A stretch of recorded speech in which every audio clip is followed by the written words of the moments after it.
오늘 나온 기사였거든요. 정부 다주택자 8%, 12% 취득세 중과를 해제하는 것을 검토한다는 기사가 나왔습니다. 이 기사가 나오자마자 행안부에서 그런 이야기 검토한 적 없다, 뭐 이런 식의 뭐 반박 공문이 또 나온 걸 봤는데 뭐 모르겠습니다.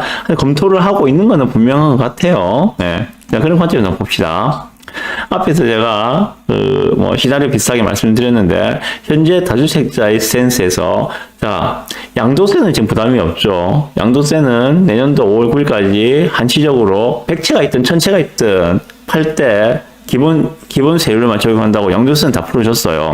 내년도 5월 9일이 되어서도 계속 이 같은 분위기가 이어진다면은 다시 연장시킬 가능성도 있겠죠. 그건 대봐야 합니다. 그건 아무도 모르고. 자, 보유세.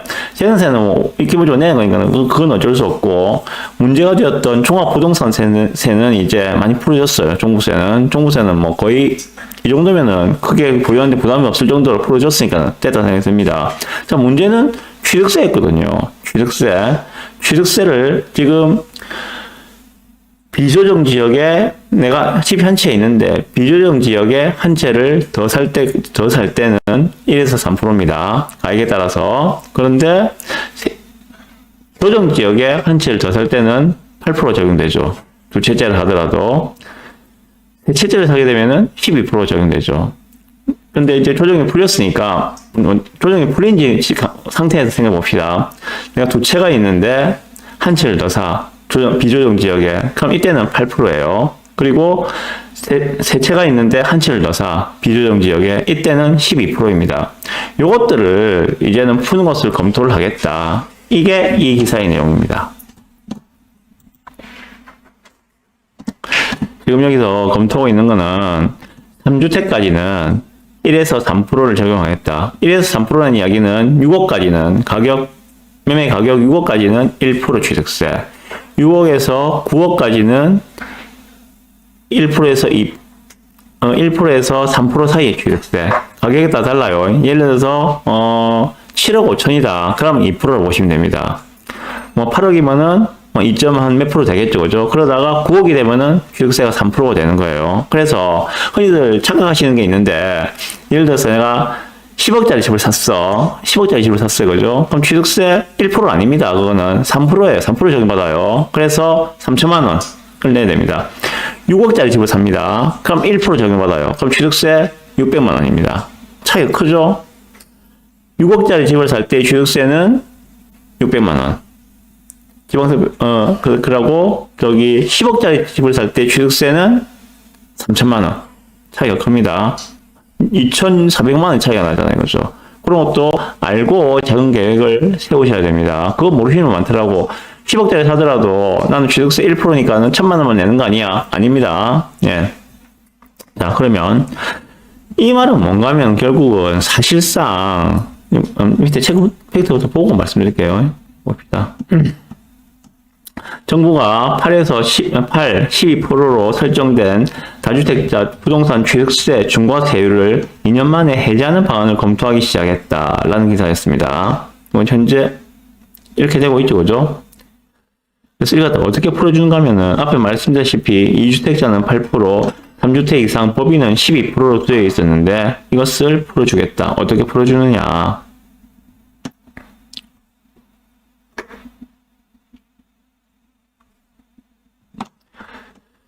6억까지는 1%, 6에서 9억까지는 2%, 9억 초과에는 3%. 요거에 주택 수에 따라서 3주택까지는 1에서 3%, 4주택 이상부터는 4%. 그러니까 법인은 주택 수와 상관없이 주택 가액에 따라서 1에서 3%를 부과한다. 뭐 이런 식으로 검토를 하고 있다가 결정된 건 아무것도 없어요. 결정된 건 아무것도 없는데 결정돼가지고 발표가 되면은 제가 다시 한번 말씀을 드리겠습니다만은 뭐 이러한 안들이 지금 대안으로 검토가 되고 있다 하는 이야기예요. 자, 이렇게 된다는 그 기준에 따르게 되면은 3주택까지는 취득하는데 부담이 없게 해주겠어. 뭐 이런 이야기로 해석할 수가 있거든요. 그래서 법인도 여기 나와있지, 그죠? 법인, 아까 종부세에서는 법인에 대한 언급이 전혀 없었는데, 법인 같은 경우에도 지금 현재 법인은 취득세부터도 12%로 무조건 12%거든요. 어떤 걸 취득하는지 간에 법인은 12%인데 법인도 좀 취득할 수 있는 틈을 좀 주겠다. 주택수와 상관없이 가액에 따라서 1에서 3%를 부과하겠다. 뭐 이런 이야기가 나오고 있는 것 같아요. 그럼 법인도 취득할 수 있는 길이 열릴 수 있겠다. 다만 보유에 대한 부담이 있기 때문에 6월 1일 날 보유하고 있으면은 종부세 폭탄을 맞으니까 그 기간은 피해서 법인을 운영하지 않겠느냐. 뭐 그런 생각이 듭니다. 그런 이야기 참 많았었거든요, 예전에. 6월 1일만 피하면 되지. 근데 그게 지 마음대로 잘 팔립니까? 사는 건 쉬운데 파는 건 잘 안 팔리거든요. anyway, 어쨌든, 자. 앞에서 말씀드린 종부세 부분하고 지금 취득세 부분하고 보시면은 좀 어떤 생각이 드시나요? 어떤 시그널로 보셔야 될까요, 이거를? 제가 생각할 때는 다주택자가 시장에 들어와서 매수할 수 있도록 지금 멍석을 깔아주고 있다 라는 생각이 들어요. 지금 거래 절벽을 해소하기 위해서는 다주택자의 손길이 필요하다. 그래서 그들을 시장으로 끌어들일 수 있도록 유인책을 쓰고 있는 것이 아닌가, 당근을 주고 있는 것이 아닌가. 이번에 만약에 취득세까지 풀리게 된다면은 제도적인 부분은 다 풀리게 됩니다. 세제적인 부분에 있어서는 다주택자가 진입하기에 아무런 부담이 없어요. 마음대로 변경할 수 있거든요. 자, 그런데 대출 규제가 남아있겠죠, 그죠? 대출 규제만 풀어주게 된다면 대표적인 게 지금 DSR 40% 보고 있는 거죠, 그죠? 그것만 풀리게 된다면은 이제 다주택자가 진입을 하는데 장벽이 거의 다 없다. 이제 거의 없다. 이렇게 보시면 될 것 같습니다. 다만 현재의 환경적인 제약은 분명히 남아있죠. 뭐 DSR을 풀어준다 하더라도 현재 대출금리가 매우 높기 때문에 그 높은 금리를 감수하고라도 수익을 낼 자신이 있는가? 투자자 입장에서는 그런 부분은 논의를 하더라도 투자자가 들어올 수 있는, 다주택자가 들어올 수 있는 멍석은 차곡차곡 지금 깔아주고 있다. 그 중에 하나가 종부세였고 그 중에 하나가 취득세였는데 이거 둘 다 풀어준다는 상황이고, 그리고 대출 규제까지만 풀린다면은 다주택자는 이제 마음대로 그 안에서 할 수 있을 것이다. 그런 생각이 들어요.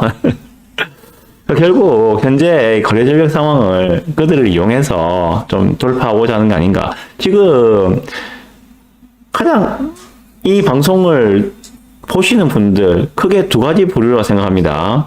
첫 번째 부류는 나 무주택자인데 부산에 집값이 많이 떨어졌다고 하는데 집을 사긴 사야 될 것 같은데, 이럴 때 사긴 사야 될 것 같은데, 그런데 내가 사고 나서 더 떨어지면 어떻게 하지? 이런 고민을 하는 부류가 한 부류가 있을 것이고요. 맞죠? 그리고 또 하나의 부류들은 야, 내가 작년에 아니면 뭐 재작년에 집을 하나 샀는데 이거 내가 사고 나서 지금 가격 봐, 형편없이 떨어졌어. 이거 어떻게 되는 거야? 뭐 지금은 팔아야 되는 거야? 아니면 좀 더 들고 와야 되는 거야?